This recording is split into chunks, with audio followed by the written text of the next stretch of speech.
రైతు సోదరులకు నమస్కారం. ఇప్పుడే అందిన తాజా సమాచారం. ముఖ్యమంత్రి రేవంత్ రెడ్డి గారు తెలంగాణ రైతు సోదరులకు తీపి కబురు చెప్పడం జరిగింది.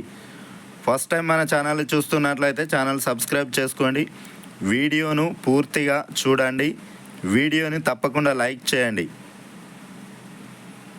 తెలంగాణ కాంగ్రెస్ సర్కార్ రైతు భరోసా పథకాన్ని ప్రతిష్టాత్మకంగా ప్రారంభించినటువంటి విషయం అందరికీ తెలిసిన విషయమే. ఈ పథకం సాగు చేస్తున్నటువంటి రైతులందరికీ రాకపోవడంతో గందరగోళమైనటువంటి పరిస్థితి తెలంగాణ రాష్ట్రంలో నెలకొంది. తక్కువ భూమి ఉన్నప్పటికీ తమకు రైతు భరోసా డబ్బులు రాలేదని రైతులు కార్యాలయాల చుట్టూ తిరుగుతున్నటువంటి పరిస్థితి. ప్రభుత్వం అధికారంలోకి వచ్చి ఏడాది తర్వాత రైతు భరోసా పథకాన్ని ప్రారంభించడం జరిగింది.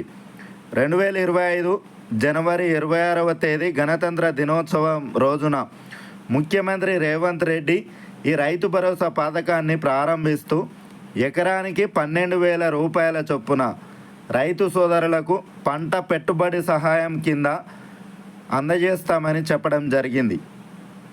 మొదటి విడతగా రైతు భరోసా 6,000 రూపాయలను ఎకరానికి వారి యొక్క ఖాతాల్లో జమ చేస్తామని చెప్పడం జరిగింది.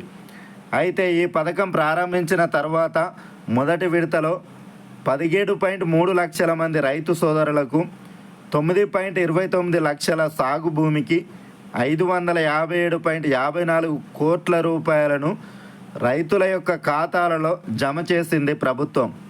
రెండవ విడతలో భాగంగా 2 ఎకరాల వరకు ఉన్నటువంటి రైతులకు 13.23 లక్షల మంది రైతులకు 18.19 లక్షల ఎకరాలకు 1,091.95 కోట్ల రూపాయలను రైతుల యొక్క ఖాతాలలో జమ చేసింది ప్రభుత్వం. ఇదిలా ఉండగా మూడవ విడతలో 3 ఎకరాల లోపు ఉన్నటువంటి రైతులకు 21.12 లక్షల ఎకరాలకు 10.13 లక్షల మంది రైతు సోదరులకు 1,269.32 కోట్ల రూపాయలను రైతుల యొక్క ఖాతాల్లో జమ చేసింది కాంగ్రెస్ సర్కార్. కాగా ఇప్పటి వరకు 3 ఎకరాల లోపు సాగు చేస్తున్నటువంటి రైతులకు 3,000 కోట్ల రూపాయలను రైతుల ఖాతాల్లో రైతు భరోసా కింద జమ చేసింది ప్రభుత్వం. కానీ అనేక మందికి రైతు భరోసా డబ్బులు జమ కాలేదని చెప్తున్నటువంటి పరిస్థితి. దాంతో రైతు భరోసా కేంద్రాలను కూడా వ్యవసాయ శాఖ కార్యాలయాలలో ప్రారంభించడం జరిగింది.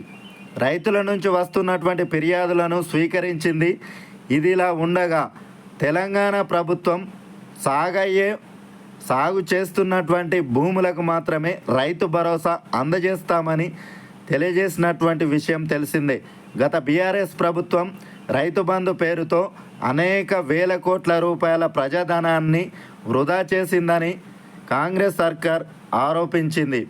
కానీ కాంగ్రెస్ సర్కార్ బీఆర్ఎస్ సర్కార్ మాదిరిగా కాకుండా కేవలం సాగుకు యోగ్యమైనటువంటి భూములకు మాత్రమే రైతు భరోసా అందజేస్తామని, ఎట్టి పరిస్థితుల్లో కొండలు, గుట్టలు, రాళ్ళు, రప్పలు, వెంచర్లు, సాగుకు యోగ్యం కానటువంటి భూములకు రైతు భరోసా ఇచ్చేది లేదని తేల్చి చెప్పడం జరిగింది.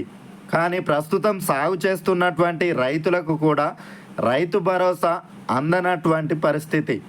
అలా జరగడానికి కూడా ఆ సర్వే నంబర్లు ఏదైనా కొంత భూమి సాగుకు యోగ్యం కాకుండా ఉన్నట్లయితే ఆ సర్వే నంబర్ మొత్తం బ్లాక్ లిస్టులో ఉండి పంట పెట్టుబడి సాయం జమ కాలేదని తెలుస్తుంది.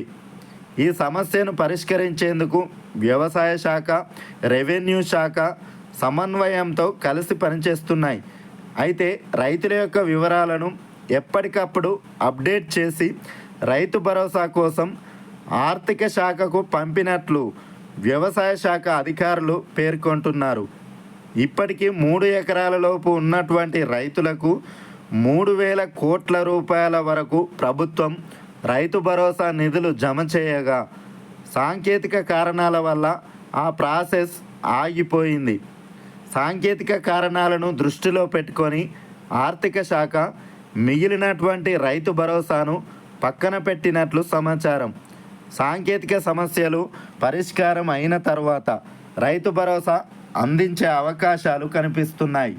త్వరలోనే సమస్యను పరిష్కరించి మార్చి నెలలో 3 ఎకరాల పైబడినటువంటి రైతులకు, రైతు భరోసా రానటువంటి రైతులకు కూడా రైతు భరోసాకు సంబంధించినటువంటి నిధులను జమ చేయడం జరుగుతుందని అధికారులు అయితే చెప్తున్నారు.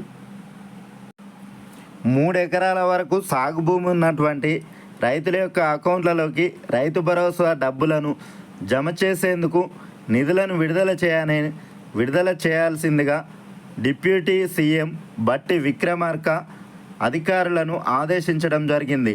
ఈ క్రమంలోనే బ్యాంకర్లకు కూడా ఉప ముఖ్యమంత్రి కీలకమైనటువంటి ఆదేశాలు అయితే ఇవ్వడం జరిగింది.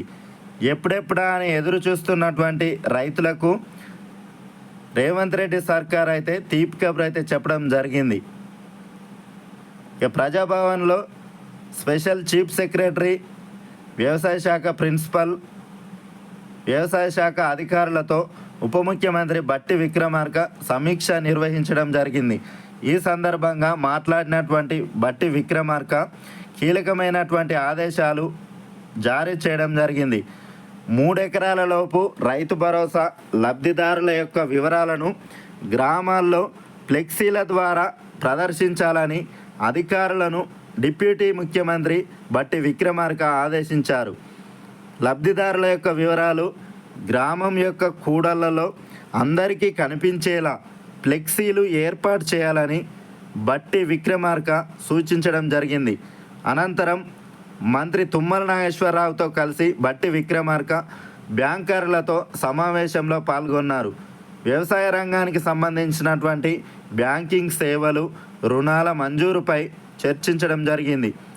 రైతులకు అందుతున్నటువంటి ఆర్థిక సాయం, పథకాల అమలు పురోగతిపై బట్టి విక్రమార్క సమీక్షించడం జరిగింది. ఈ సమావేశంలో మాట్లాడినటువంటి బట్టి విక్రమార్క తెలంగాణ అభివృద్ధి చెందుతున్నటువంటి రాష్ట్రమని, ఇందులో బ్యాంకర్లు కీలకమైనటువంటి భాగస్వాములని పేర్కొనడం జరిగింది. స్కిల్ యూనివర్సిటీ, ఐటీఐల అడ్వాన్స్మెంట్ ద్వారా నైపుణ్యం కలిగిన మానవ వనరులను ఎలాంటి అంతరాయం లేకుండా నాణ్యమైన విద్యుత్ సరఫరా, శాంతి భద్రతలతో మంచి వాతావరణం కల్పించి ప్రపంచాన్ని ఆకర్షిస్తున్నామని చెప్పుకొచ్చారు. రాష్ట్ర ప్రభుత్వం కృషి ఫలితంగా దావోస్లో 1.80 లక్షల కోట్ల పెట్టుబడులకు ఒప్పందాలు జరిగినట్లు గుర్తు చేశారు. వ్యవసాయ రంగానికి రాష్ట్ర ప్రభుత్వం పెద్దపీట వేయడం జరుగుతుందని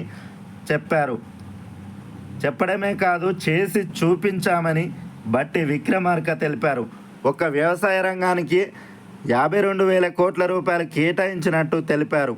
2 నుంచి 3 నెలల వ్యవధిలోనే రైతు రుణమాఫీ కింద సుమారు 22,000 కోట్ల రూపాయలను రైతుల యొక్క ఖాతాల్లో జమ చేయడం జరిగిందని తెలిపారు. భారతదేశ చరిత్రలోనే ఇది ఒక రికార్డుగా అభివర్ణించడం జరిగింది.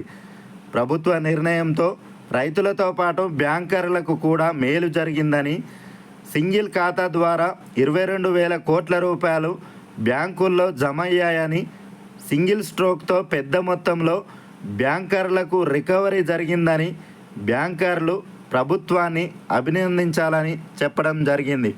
ఇక రైతు భరోసా కింద ఇప్పటికే 11,500 కోట్ల రూపాయలు, రైతు బీమా కింద 1,500 కోట్ల రూపాయలు, రైతులకు ఉచిత విద్యుత్ పథకం సబ్సిడీ కింద 11,000 కోట్ల రూపాయలు, సన్నవడ్లకు బోనస్గా 1,800 కోట్ల రూపాయలు.